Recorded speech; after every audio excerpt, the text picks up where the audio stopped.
بہت شکریہ۔ بسم اللہ الرحمن الرحیم، الحمدللہ رب العالمین والصلاة والسلام علی سید الانبیاء والمرسلین۔ ناظرین محترم، الحمدللہ آج کے اس پروگرام میں 22ویں پارے کے 10ویں رکوع سے تلاوت کی گئی ہے، یعنی کہ سورہ سبا کی آیت نمبر 31 سے آخر تک، اور اس کے ساتھ ہی پھر سورہ فاطر کا بھی آج کے اس پروگرام میں آغاز کیا گیا ہے۔ مجموعی طور پر آج کے اس تلاوت میں 5 رکوع کی تلاوت کی گئی ہے، اور اگر ہم ان رکوعات کی جو آیات ہیں اور ان آیات میں جو مذکور مضامین ہیں، اگر اس پر ہم نظر ڈالیں تو اللہ رب العزت نے ہماری زندگی سے تعلق رکھنے والے اعتقادات، نظریات، اعمال، اخلاق اور کئی شعبہ جات سے متعلق مسائل کو اور احکام کو بیان فرمایا ہے، اور ہماری اصلاح کا بھرپور سامان ان آیات میں ہمیں فراہم کیا گیا ہے۔ اگر ہم 10ویں رکوع پر ایک نظر ڈالتے ہیں تو اس میں بھی کئی بنیادی مضامین اللہ رب العزت نے بیان فرمائے، جن میں خاص طور پر ابتدا، یعنی جہاں سے ابتدا ہوئی اور نصف ثانی کا آج آغاز ہوا 22ویں پارے کے، تو ابتدا میں اللہ رب کریم نے کفار کی اس باہمی اختلاف کو بیان کیا کہ جو قیامت کے دن ان کے درمیان برپا ہوگا، اور تمام اہل محشر اس اختلاف کو دیکھیں گے، یعنی کفار آپس میں ایک دوسرے سے لڑیں گے۔ ان میں جو پسماندہ کفار تھے دنیا میں، وہ اپنے سرداروں سے لڑیں گے، سردار اپنے ماتحت لوگوں پر الزام تراشیاں کریں گے، ماتحت لوگ انہیں مورد الزام ٹھہرائیں گے۔ اس طریقے سے یہ دونوں باہم گویا کہ دست و گریباں ہوں گے، ایک دوسرے پر وہ الزام ڈالیں گے۔ لیکن ایک بات یہاں پر جو غور طلب ہے وہ یہ کہ وہ تمام ماتحت افراد کے جنہوں نے اپنے ان سرداروں کی باتوں میں آ کر قرآن کا انکار کیا، اپنے سرداروں کی باتوں میں آ کر آقائے دو عالم صلی اللہ علیہ وسلم کی رسالت کا انکار کیا، تو اس وقت پھر ان سب کو وہاں ندامت ہوگی۔ اور آیت نمبر 33 سورہ سبا کی جو آج تلاوت ہوئی، اس میں باقاعدہ اللہ رب العزت نے اس کو بیان فرمایا کہ وَأَسَرُّ النَّدَامَةَ لَمَّا رَأَوُا الْعَذَابَ، کہ جب یہ عذاب کو اپنی آنکھوں سے دیکھیں گے تو انہیں ضرور ندامت اپنے اندر محسوس ہوگی، اور یہ شرمندگی کو باقاعدہ محسوس کریں گے۔ تو یہ اس لیے قرآن نے بتا دیا کہ جو اس وقت دنیا کی زندگی میں جرائم سے گزر رہا ہے، کفر و انکار کی روش پر اگر وہ گامزن ہے، تو اسے اس ندامت کا وقت آنے سے پہلے، شرمندگی کا وقت آنے سے پہلے اسے آج احساس کرنے کی ضرورت ہے۔ اللہ نے آج یہ موقع عطا فرمایا ہے۔ حضرت حسن بصری ایک جنازے میں شریک تھے۔ جب جنازے کے بعد تدفین کے مراحل مکمل ہو گئے، آپ قبر کے پاس کھڑے تھے اور ایک نوجوان بھی قبر کے پاس حاضر تھا۔ حضرت حسن بصری رحمۃ اللہ علیہ نے اس سے فرمایا کہ نوجوان، بتاؤ اگر اس صاحب قبر کو دنیا میں واپس پلٹنے کا موقع مل جائے تو یہ کیا کرے گا، کیا معمولات ہوں گے اس کے؟ اس نوجوان نے کہا کہ اگر اس کو یہ موقع مل جائے تو یہ تو اللہ رب العزت کا بہت شکر ادا کرے گا، بار بار اس سے دعائیں کرے گا اور اپنی مغفرت کا سامان کرے گا، عبادتیں کرے گا، اللہ کو راضی کرے گا۔ حضرت حسن بصری نے فرمایا، نوجوان وہ تو یہ نہیں کر سکا، لیکن تم ضرور کر لینا، کہ تمہیں تو اللہ نے آج یہ موقع عطا کیا کہ تم زمین کے اوپر یہ ساری باتیں سوچ رہے ہو۔ تو قرآن نے وَأَسَرُّ النَّدَامَةَ کہہ کر اس ندامت کو بیان کیا کہ جو اس وقت لوگوں کے دلوں میں ہوگی۔ پھر اس کے بعد ایک ضابطے کے طور پر ایک اشارہ فرمایا کہ ہر بستی میں جب بھی ہم نے اپنے رسولوں کو بھیجا ہے تو وہاں کے خوشحال طبقے نے ان رسولوں کا انکار کیا ہے، اور عام طور پر ظاہر ہے کہ جو خوشحال طبقہ ہے اس کو اپنے مال و دولت پر عموماً ناز ہوتا ہے، اپنی اولاد پر، اپنی قوت و طاقت اور اپنی تمام تر جو سورسز ہیں اس پر بڑا ناز ہوتا ہے۔ تو اللہ رب العزت نے اس طرف بھی اشارہ فرمایا کہ انہیں یہ چیزیں کام آنے والی نہیں ہیں۔ چنانچہ جب رسولوں نے انہیں کہا کہ ایمان لاؤ تو کہتے تھے نحنو اکثر اموالا و اولادا، ہمارے پاس تو بہت دولت ہے جی، بہت مال و دولت ہے، اولادیں ہیں، سب کچھ ہے، ریل پیل ہے۔ لیکن وہیں دوسری جانب آخری پارے میں تبت یدا ابی لہب و تب، ابو لہب کا جہاں ذکر آیا وہاں پر قرآن نے کہہ دیا ما اغنا عنہ مالہ وما کسب، نہ اسے مال کام آیا نہ اولاد کام آئی، اور وہ عذاب میں جھونک دیا گیا۔ اس لیے چاہے خوشحالی ہو چاہے تنگی ہو، حق کی پیروی اور طبیعت میں تواضع اور انکساری اور حق کے آگے جھکنے کی کیفیت یہ ہمیشہ ضروری ہے۔ پھر 11ویں رکوع پر جب ہم نظر ڈالتے ہیں تو اس میں بھی اللہ رب العزت نے کئی مضامین بیان فرمائے، اور ایک بنیادی بات جس پر یوں سمجھ لیں کہ 10ویں رکوع کا اختتام ہے، 11ویں میں اسی کی ایک حقیقت بیان کی کہ مال و دولت کام تو نہیں آنے والے، مگر یہی چیزیں اگر کام آئیں گی تو فرمایا اہل ایمان کو کام آئیں گی۔ اہل ایمان نے اگر اپنا مال جنہوں نے اچھے کاموں میں خرچ کیا انہیں ان کا وہ خرچ کرنا کام آئے گا، جنہوں نے اپنی اولاد کو اچھا بنا دیا وہ اولادیں بھی کام آئیں گی۔ فرمایا وما اموالکم ولا اولادکم باللتی تقربکم عندنا زلفا، یہ قرب نہیں دے سکتے تمہیں، دولتیں اولادیں یہ اللہ کے قریب نہیں کر سکتی، مگر کس کو قریب کر سکتی ہیں؟ الا من آمن، جو ایمان لایا، وعمل صالحا، اور نیک اعمال کیے، تو اسے پھر اس کی یہ تمام ایکٹیویٹی تمام محنتیں اسے کام آئیں گی۔ پھر اس کے ساتھ ہی اللہ رب العزت نے انفاق فی سبیل اللہ کی برکتیں بھی بیان کی، وما انفقتم من شیء، بہت بنیادی آیت ہے، آیت نمبر 39 سورہ سبا۔ فرمایا کہ جو اللہ کی راہ میں خرچ کرتا ہے یعنی اللہ کی رضا کے لیے خرچ کرتا ہے، فرمایا فہو یخلفہ، اللہ اسے بہترین بدلہ عطا کر دیتا ہے۔ اللہ اس کے مال کو رکھتا نہیں ہے بلکہ اس سے کئی گنا زیادہ کر کے اسے لوٹاتا ہے، اور وہ بہترین رزق عطا کرنے والا ہے۔ اسے اللہ کی راہ میں خرچ کرتے ہوئے گھبرانا نہیں چاہیے، شیطان بہت خوف دلائے گا، الشیطان یعدکم الفقر، شیطان تمہیں فقر کا خوف دلائے گا، لیکن ہمیں یہ دیکھنا ہے کہ ہمارے رب نے ہم سے کیا وعدے فرمائے ہیں۔ رب کا وعدہ یہی ہے کہ فہو یخلف، وہ اس کا بہترین بدلہ عطا فرمانے والا ہے۔ پھر اس کے ساتھ ہی اس رکوع کے اندر مزید کچھ مضامین ہے کہ کفار جن بتوں کی عبادت کرتے تھے ان بتوں کی بے بسی کا کیا عالم ہوگا، لیکن اس کے ساتھ ساتھ کفار نے جو الزام تراشیوں کا رویہ اختیار کیا اور جو پوجا کا یعنی کہ دیگر معبودان باطل کی عبادت کا رویہ اختیار کیا، اور عقائد عالم پر الزام، کبھی قرآن پر الزام، ان تمام ان کی نادانیوں اور جہالتوں کو بھی قرآن نے بیان فرمایا ہے، اور پھر انہیں بار بار دعوت دی، حتیٰ کہ یہاں تک فرما دیا کہ اگر یہ کفار اپنے سے پہلے قوموں کی طرف ذرا غور کریں تو انہیں اس سے کہیں زیادہ ہم نے طاقتیں دی، وما بلغوا معشار ما آتیناہم، جتنا ہم نے گزشتہ لوگوں کو دیا اس کے 10ویں کے برابر بھی یہ نہیں پہنچتے۔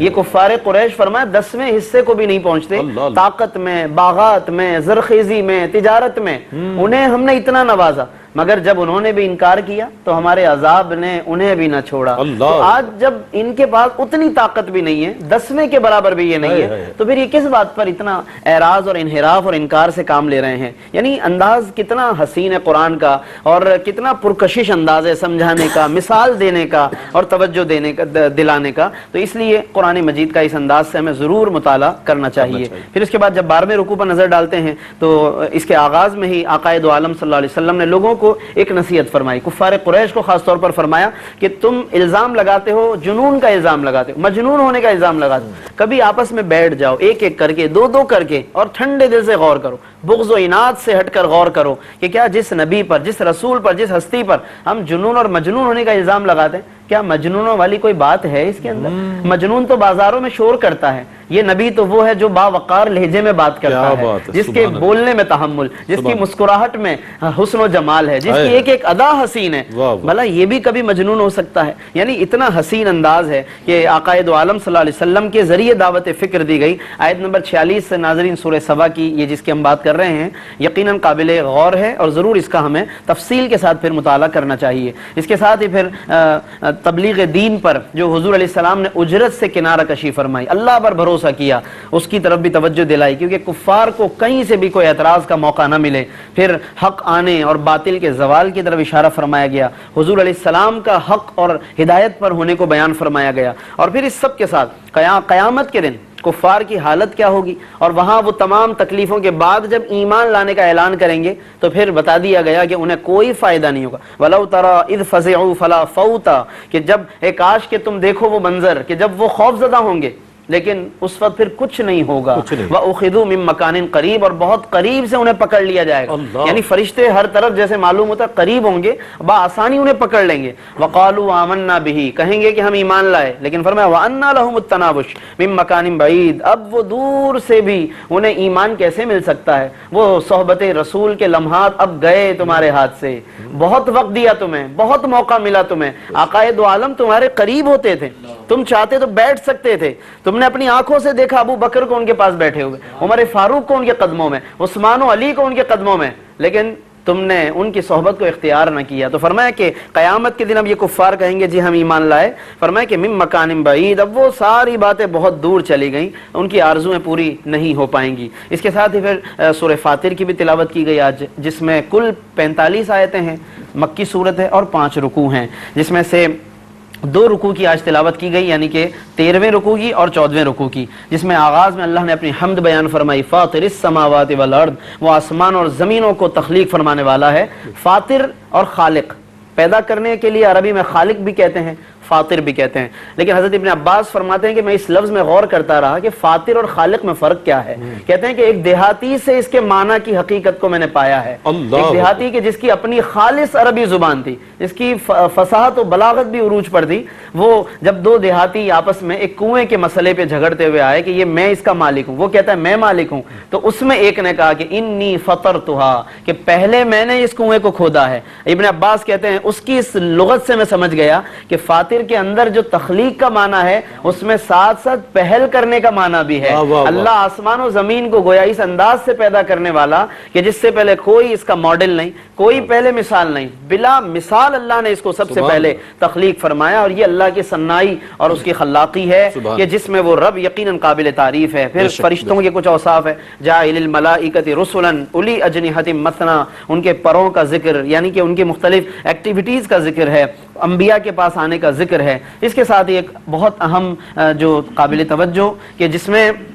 ہمارے رزق کے حوالے سے اللہ پر توکل ہمیں سکھایا۔ آیت نمبر 2 سورہ فاطر، فرمایا ما یفتح اللہ للناس من رحمہ، اللہ جس پر اپنی رحمت کا دروازہ کھول دے کوئی اس دروازے کو بند نہیں کر سکتا، اور اللہ جس پر بند کر دے کوئی اس دروازے کو کھول نہیں سکتا۔ تو اللہ ہی کی طرف رجوع کرنا، اللہ پر بھروسہ کرنا، اللہ پر اعتماد، یہ ہر صاحب ایمان اور شخص کے لیے ضروری ہے۔ تو یہ اسی سے پھر اللہ تعالیٰ برکتیں نازل فرماتا ہے، اور اس کے ساتھ ہی پھر آقا دو عالم صلی اللہ علیہ وسلم کے قلب پاک کو تسلی دی گئی، اے محبوب اگر یہ لوگ آپ کو جھٹلاتے ہیں، لوگ آپ کا انکار کرتے ہیں، آپ اس پر مایوس نہ ہو، اپنا کام جاری رکھیں۔ آپ سے پہلے بھی رسول آئے اور انہیں جھٹلایا گیا، یہ تسلی کا سامان بھی ناظرین جگہ جگہ قرآن کریم فرماتا ہے۔ اللہ رب العزت اپنے حبیب کو تسلی عطا فرماتا ہے، اور پھر شیطان کے حوالے سے خاص طور پر فرما دیا ان الشیطان لکم عدو، شیطان تمہارا دشمن ہے۔ اچھا یہ آیت اس طرح کی تو بار بار آتی ہے قرآن میں، شیطان دشمن ہے، لیکن یہاں انفرادیت یہ ہے، فرمایا فاتخذوہ عدوا، اسے دشمن سمجھا بھی کرو۔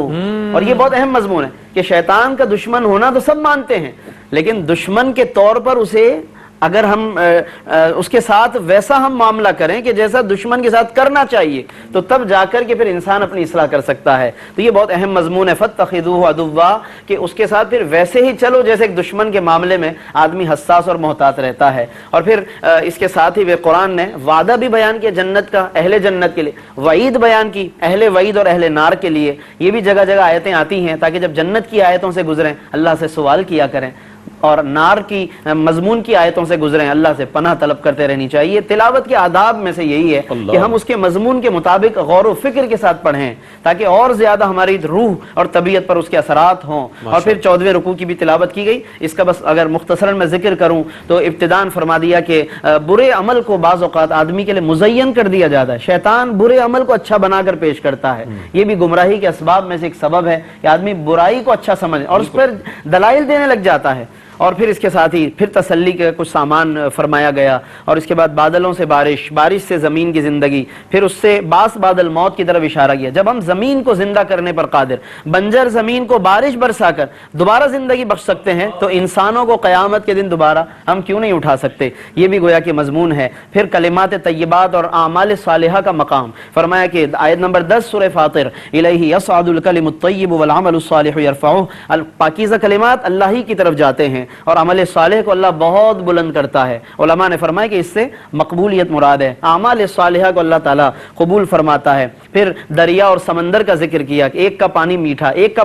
پانی کھاری ہے، لیکن فرمایا کہ دونوں برابر نہیں ہیں، انہی سے ہم تمہیں تازہ تازہ گوشت عطا کرتے ہیں، مچھلیاں عطا کرتے ہیں، ان میں کہیں سمندر کے پانی کی کوئی بو نہیں ہے، کوئی کڑواہٹ اس کے اندر گوشت میں نہیں جاتی ہے، تمہیں تر و تازہ گوشت دیتے ہیں۔ زیورات کا سامان بھی انہی سمندروں سے، موتی، ہیرے، جواہرات، مرجان، یہ ساری چیزیں سمندروں سے عطا کرتے ہیں۔ یعنی دیکھیں کہ کیسا نعمتوں کا تسلسل ہے۔ لیل و نہار کے اندر فرمایا ہماری قدرتیں ہیں، شمس و قمر کو مسخر کیا ہم نے، یہ ہماری قدرتیں ہیں۔ تو اس کے باوجود بھی آدمی اپنے رب سے اعراض کرتا ہے، بتوں کے آگے جھکتا ہے، بتوں کو اپنا معبود سمجھتا ہے جن میں خود اپنے لیے کچھ کرنے کی کوئی طاقت نہیں ہے۔ من قطمیر کا لفظ 13 آیت نمبر 13 سورہ فاطر آج کی تلاوت میں ایک بہت اہم لفظ، کھجور کی گٹھلی کے برابر بھی طاقت نہیں ہے ان بتوں کے اندر، انہیں تم پکارو تو یہ سن نہیں سکتے۔ تو یہ بتوں کی عبادت کا، ان کی طرف توجہ دینے کا کوئی فائدہ نہیں۔ لیکن ناظرین اس کے ساتھ ہی یہ بات آخری بات کہ یہ سب آیتیں جو آخر میں ہم نے تلاوت کی یہ بتوں کے متعلق ہیں، لیکن اس سے اولیاء اور انبیاء کا مقام اس کو خدا نخواستہ کمپیئر کرنا یا اس کے ساتھ ملانا